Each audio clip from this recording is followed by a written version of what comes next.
That's right, you got your girl, Ali Melendez, running the show tonight. Anyone take issue with that? Didn't think so.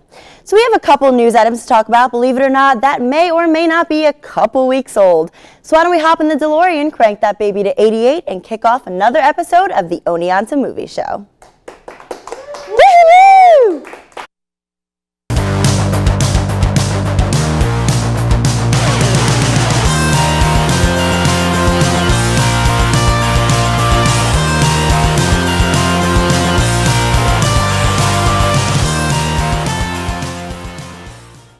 From the IRC studio in Oneonta, New York, this episode is brought to you by Broken Dreams and Tyrannical Movie Studios.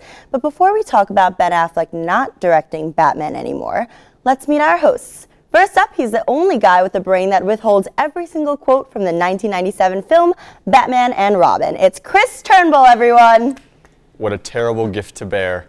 Welcome to the show, guys. DC Extended Universe not looking great, but we'll talk about that bit in the show. So yeah, I hope you guys enjoy, and yeah. And right next to Chris is our resident shill for something or another. It's Mike Pappas. So I got the actual advertisement for Jim Beam Honey here. You can actually drink it from the coffee cup this time. Jim Beam Honey. Find it in your local stores. We all know I could use some of that right now. Up next is the man who some call the future of improv comedy. It's Matthew Berkland. Hey everybody, how you doing? This is Matt. We're gonna do a great show today. It's hitting with the hind. Oh, da-da. We're gonna do a good show and talk about some Batman stuff. Yeah. What was that? I'm scared. And finally, our prestigious fourth chair is being held by none other than the I got nothing. It's John Puzakulix. Well, it's good to be back on the show again. I can't wait to talk about how disappointed I am that Ben Affleck's not directing Batman, and I'm also excited for the Oscars that are this weekend. Back to you, Ali. Thank you, John. All right, so I know I sort of buried the lead just before, but hey, I'm the host and I can do whatever damn well I please. If only Ben Affleck had the same sort of pull over at Warner Brothers, because we don't have a director for the Batman anymore. This could spell trouble in the DC movieverse, because regardless of how you felt about Suicide Squad or Batman vs. Superman, we all were able to agree that Ben Affleck was pretty darn sweet as the Caped Crusader. All those murders aside. Stating, quote, "It has become clear that I cannot do both jobs to the level they require," end quote, which sounds a little fishy if you ask me. He went on to say how he was still in this and remains completely committed to the project. I would assume that's because he's under contract, but what do I know? If there's anything we can milk out of this story, it's speculation. So, I want to hear what you guys think. Why did this happen? Is this the first step to a very early reboot of the franchise? And who would you want to see take the project over? Chris, let's hear what you have to say. All right, well, this is pretty disappointing because Ben Affleck is a great director, a great writer, and great actor, and Great really, Batman. him and, well, he's still gonna be Batman, so. Yeah, but him still. not having full control of the project is kind of disappointing.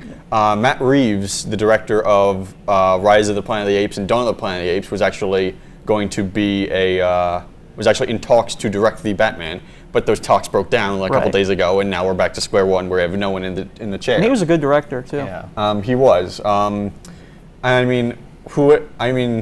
I feel like the DC Extended Universe has just sort of like completely failed. It is bankrupt at this point, and I feel like the only way to fully solve it is to just go back to square one. But I don't know if Warner Brothers would be willing to do that. Yeah, see, that's the problem with Warner Brothers. They like to take control. Like Disney gave Marvel like total freedom with their they were looser on how to write the scripts and everything. DC wants to make sure they hold like the franchising rights and everything, and make sure that Warner Brothers DC doesn't screw everything up and make it like an R-rated. Like we're not going to see an R-rated superhero movie anytime soon. I doubt it. I mean, that's not, Fox has had very good success with Deadpool, and the reviews for Logan are glowing. So. I mean, the thing is, like, I don't think they'd actually want to do an R-rated Batman film.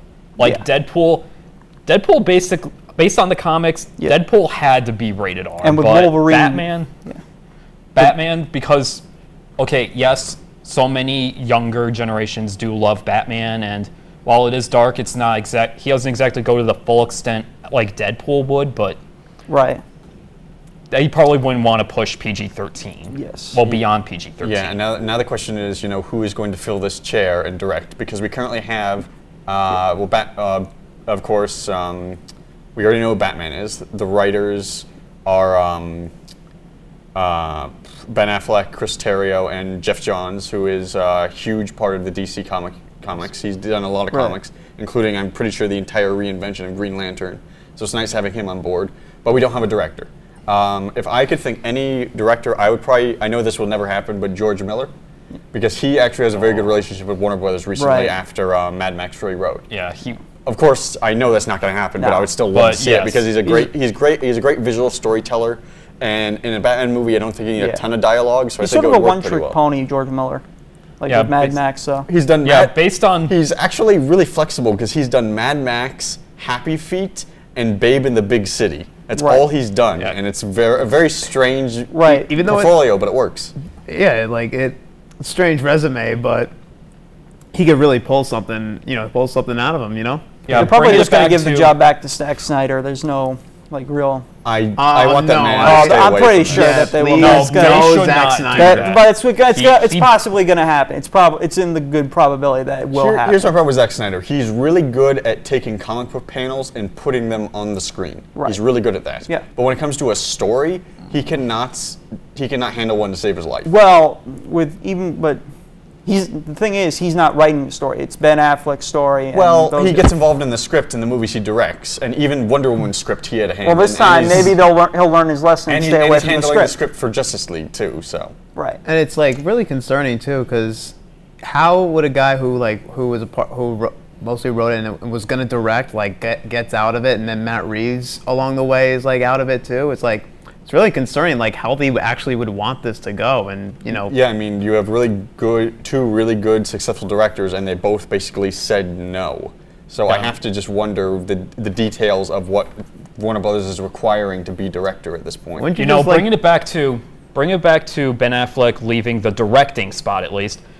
He has basically demonstrated how great he can be both directing and starring the lead role from what we saw in The Town, which was fantastic, and Argo, which was also fantastic. You'd think they want Ben Affleck as a director on this project, but obviously Warner Brothers has. His recent film, I think it was Live by Night or something like that. Yes.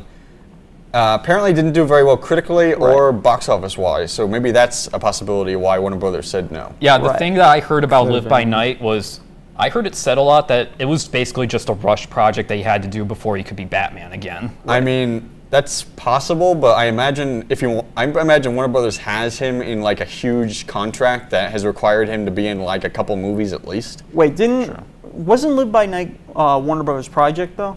It was, but so it wasn't successful. Almost everything's a Warner Brothers project. Everything that Ben Affleck directs or usually stars in is usually Warner Brothers. Right. Yeah. But yeah, this is very concerning, and I would really like. I think they need to really reboot the universe and give control back to DC because Warner Brothers is not handling this right. Right. No, I think too. You would really love to be a fly on the wall at this point, just to see what goes on between these meetings with Ben Affleck and Warner Brothers, or just any other good director in Warner Brothers that decided to drop out due to what Warner Brothers wants out of this whole project. Are there any other directors you guys would like to see in the role? Well, here's actually one director that I was really thinking about. I honestly was thinking that possibly, maybe to some extent, maybe Quentin Tarantino. I mean, there were online rumors about him, people wanting him to direct Deadpool 2, which obviously didn't happen. At one point, he was interested in directing Casino Royale, the James Bond movie. But luckily Casino Royale turned out really good.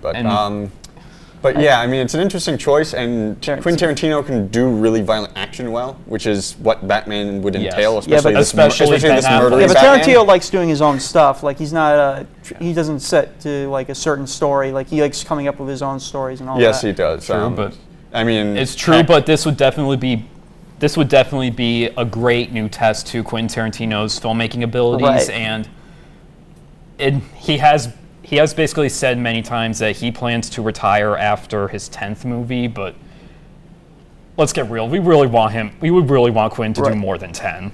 Yeah, I mean, the example I mentioned, George Miller. I mean, he's 70. he would. And he's running circles around most directors. So George Miller from Mad Max Fury Road. I think he would also be a very good fit. Right.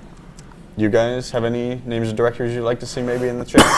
Out of curiosity, I feel like I always mispronounce the guy's name. Denis Villeneuve. Yes, Villeneuve. I always feel interested to see how he'd go, and because he does have the more thriller aspect too. Because if you saw Prisoners, like that's the true. intensity he builds. Unfortunately, even if he Arrival. wanted to do that, he's already wrapped up in Blade Runner, which is coming out later this year, and Dune. So he's likely not. He doesn't have the time for it. Unfortunately. But he'd be a nice pick. But he definitely would be if he didn't have all those projects. Who directed the Sin City movies? Was that? Robert Rodriguez. Yeah, that might be interesting to see him take on Batman. He's a guy who, even if he has a very low budget, can make really beautiful films, especially if you can just rip them right from the comics. Right. But DCU is plus DC it's by the universe. same Frank Miller, who did Sin City, also did a lot of Batman stuff, so that would probably fit in too. So it's not looking great for the DC Extended Universe. Hopefully they get better, and I really do hope they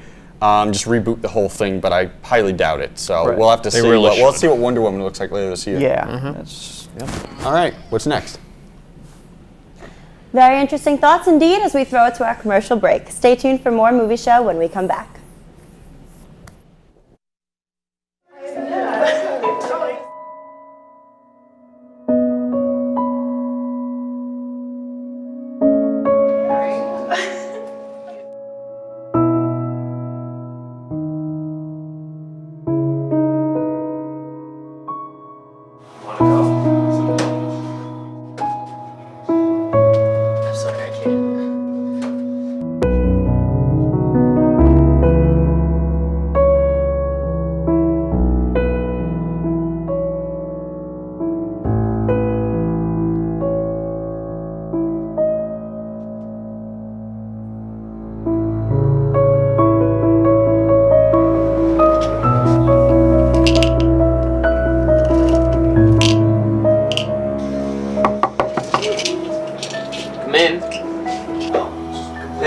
You okay? Everybody's kind of worried about you.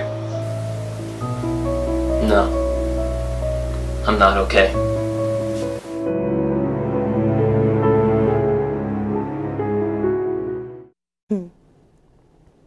Welcome back. So now we don't have a whole lot of time before we need to jump over to our debate, so I just wanted to get a quick prediction from all of you. Out of all the DC movies coming in the next 2 years, which one has the most potential to save the franchise? Matt, start with your choice and why. That's a good question. There are a lot of heroes to choose from. Well, you got Jason Momoa's Aquaman, which could really bring up, because everyone's been talking about how he's going to be a great actor. He's going to make the character look pretty bad A. But then again, I like thinking of Cyborg being the newest one, because like he hasn't been in the Justice League for a long time, and I'd like to see a movie about him. I'd have to go with the reboot to the Green Lantern, probably, just to see where that goes. We got a new character. We're going to follow Jon Stewart's Green Lantern instead of Al Jordan's, so we'll see. Yeah, I think Aquaman is probably going to be the better one. If only for the reason, I'm pretty sure it is the only movie that has had no problems so far. It has kept its director and crew since the beginning, since it was announced, because Adam Wan is going to be directing it, and he did both Conjuring movies, and he also did at least one of the Fast and Furious movies. Yeah. So he's a very talented director and has a lot of range as far as what he can direct, but he's like the only one who sticked on the whole time. Originally, the Flash movie was going to be written by Chris Miller and Philip Lord. I hope I got that right and didn't get it backwards. But both of them were going to write it, and they did Jump Street and the Lego movie and stuff like that, but they're out. So Aquaman seems to be the most promising for what I'm trying to guess. If only for the reason that it's the only one that hasn't lost anyone yet. Yeah, I'll definitely agree too with Aquaman. Also, I have some hopes for Justice League. I mean, just for seeing the trailers, they've done a good job, I think, so far with how they've presented the trailers. So, I mean, so far it looks pretty promising. I mean, I'm not guaranteeing any it's going to be a big hit or anything like that, but I'm hopeful for it. Here's the question, though. If they do a sequel to Aquaman, who do you bet they'll get to replace him? Jake Gyllenhaal? If anyone gets that. I don't. Yeah, I don't Nah, know. I don't either. What are you talking about, man? Entourage, man. Okay. They had a Aquaman in the show, like that was the big movie that they were. I think Wonder Woman could also be another one because the Yeah, director behind it is very very well respected, and she had a movie a couple years ago, actually a while ago, called Monster, which was really great. Right. Yeah, I was about to say that I also do kind of have some hopes for Wonder Woman. I mean, I don't think it's going to get like a 100% Rotten Tomatoes rating, but maybe just going by like at least the director and the visuals from what we saw in the trailers, maybe at least the 60 to get at least a fresh rating for one of these DC movies. Right. Yeah, I mean, they've been having so many issues at this point, and you got to wonder which one will be the one that will actually turn around, because this is the DC universe, and unlike Marvel and Disney, Warner Bros. Actually has control over every single DC property. There's really no limits to the universe that they can explore, but they're screwing it up on even the most basic, most popular, and most understood characters. Exactly. Yeah. All right, so DCU, again, not looking great. Nope. Hopefully, I'm hoping for Aquaman and Wonder Woman, but we will have to see in the future, because we have been hyped for these DC movies, and we have been dangerously wrong before. So Many times. Many times. Tell me. All Does right. Warner Brothers bleed? They will. All right, what's next? I guess only time will tell. One more commercial break, and then it's debate time. Stick around.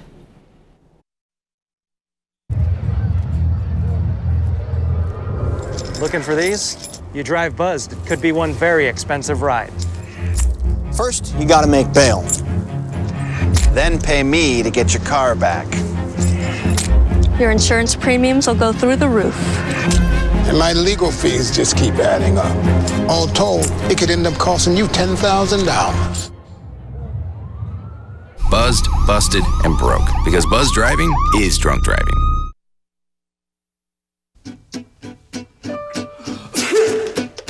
Danse, balance, suis la cadence. Ondule bien tes hanches au bal du dimanche. Danse, que la fête commence. Dans ma belle robe blanche, je suis ton chou. You didn't give up on sex. Don't give up on birth control either. There are more methods than you think. Find yours at bedsider.org.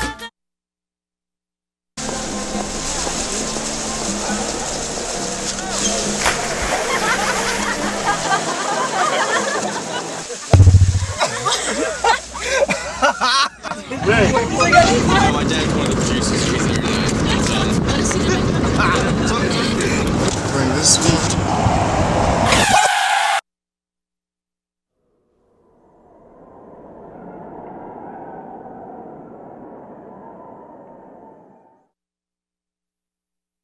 Know what?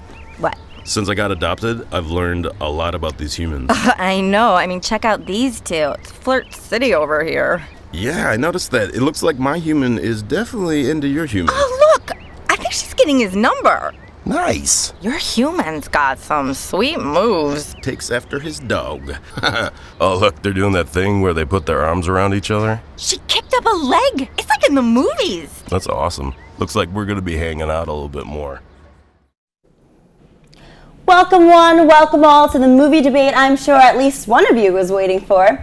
Tonight I ask you, what TV show that has ended or is still going deserves its own movie continuation? Now, to clarify, the movie has to be a continuation of where the TV show has last left off. No reboots. Chris, you ready? Yep. Go ahead. All right, I chose the Sarah Connor Chronicles. It had 2 seasons, as was unfortunately canceled on a cliffhanger that included a new dark timeline. So now, not only do I think a movie could properly give closure and a proper conclusion to this series, but James Cameron has shown interest in rebooting Terminator, and this could be a good way to go about it, having this new, dark, interesting timeline. And I don't know, maybe James Cameron could write or direct it, and we can get some more interesting footage out of it. Your 20 seconds are up. Mike, it's your turn. You ready? Oh, yeah. Oh, I'm so excited. Go ahead. So my movie or TV show is Dexter. I thought it was a disgrace of how that show ended. The season finale. I'm sure Dexter fans know what I'm talking about. I think a movie should happen and to at least continue it and to end it on a proper note. That would be very cool. All right, Matt, you ready? Yes, ma'am. Take it away. Okay. I got the show about nothing to get the movie about nothing. Seinfeld, we need a new ending. The show ended on a pretty weird number. We got that little series roundup in Curb Your Enthusiasm, but I think it needs the movie to really slam it down. We need Jerry, George, Elaine, Kramer, maybe even Newman. We got to get it done. Okay. Perfect timing. That was weird. Yeah. All right, John, go. Okay.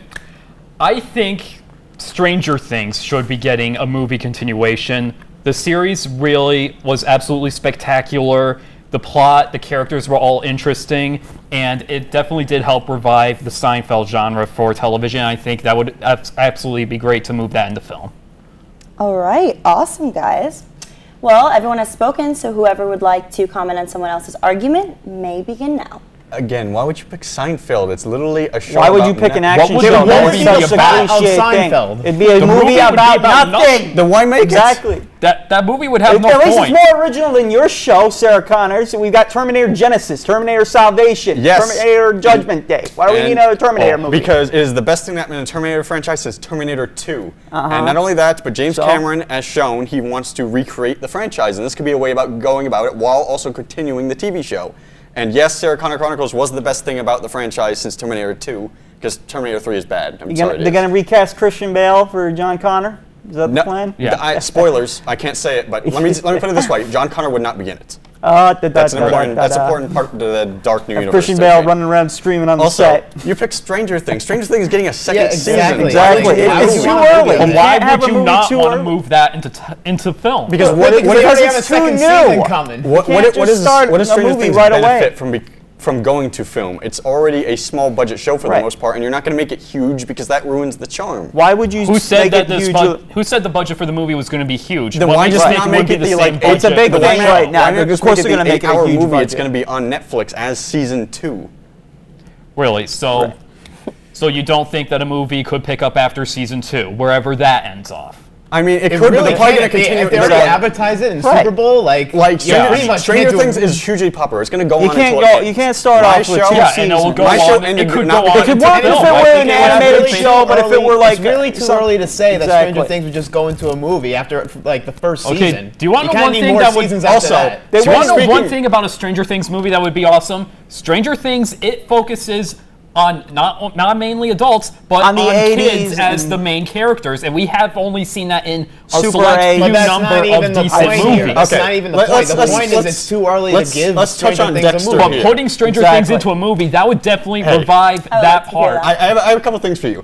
I'm a lumberjack and I'm okay. I sleep all night and I work all day. It's horrible. Wow. It's horrible. That's why you need a movie to continue it. But it's still ended. You guys all picked action shows. At least I came up with a comment. It's a wrong conclusion, though. You need to build up. But let's be honest. After season 4. After season 4 of Dexter, it just went all downhill. And if you're going to have the same people making that, it's not going to be good. You don't need the same people making it. You need different writers. But I'd argue that the show still ended. All right, here's the problem with all three of you. You were happy with, or other Dexter fans were happy with, but it was still a conclusion. Here's what's up with all three of you. I'm going to tell you right now. His movie has already so many movies I can't even keep track. Your show's too new. His show I've never even seen. It can't be all that good. Seinfeld is a show that at least has some like cultural standing within. What would be so spectacular about a Seinfeld movie? It would be renewing the. It would not be spectacular. It has nothing. It was a revolution. It was a revolution. Your show is just a baby. Are you done? You have a baby show. A revolution. It is. What other show can you say has had the cultural impact that Seinfeld has? Cultural impact? What cultural impact did the it have? puffy shirt, the urban sombrero, Festivus. I got Newman. That's a movement. Your show and your show got conclusions. Your show My is still show didn't going. get a conclusion. My What are you show talking got about? So just because the show is still ended Alright. that means it shouldn't get a movie. All right, hey, order on the movie show. Okay. All right, Chris, let's start off with you because we normally do that. Okay. You have 20 seconds to make a closing statement. All right. Go. Sarah Connor Chronicles deserves to be continued because not only did it end on a pretty good cliffhanger and get unfortunately canceled, but it could also reintroduce Terminator into film as James Cameron has wanted to quite recently. Okie dokie, Mike. Go ahead. The last season did not do Dexter justice. Even Michael C. Hall says it himself. He would love to be back as Dexter, and the movie needs to happen for him to be back as Dexter and to have a proper conclusion to this story. You're up, Matt. Okay. This movie is going to be huge. Seinfeld is an important cultural impact in our society. George, Jerry, Elaine, Kramer, they're all going to be back on the big screen. I think it's going to be great, and Larry David should totally agree with me. It's going to be pretty good. I wonder how many more pretties you could have fit to finish your 20 seconds. I probably should have. All right, John. You know what to do. You know what to say. All right. Stranger Things really revolutionized science fiction television shows, and moving that into film would definitely revolutionize sci-fi in movies and also really help in giving children a central part to the plot in films. Okay. Time to make my decision based on the arguments presented. The winner is Chris. Congratulations. Woo, everyone. Don't be a sore loser. That is it for this week. Tune in next week where we will talk about, I don't know, I guess movies again or something. That's weird. Why would you think that? Bye. Cinema. It's amazing I even come anymore.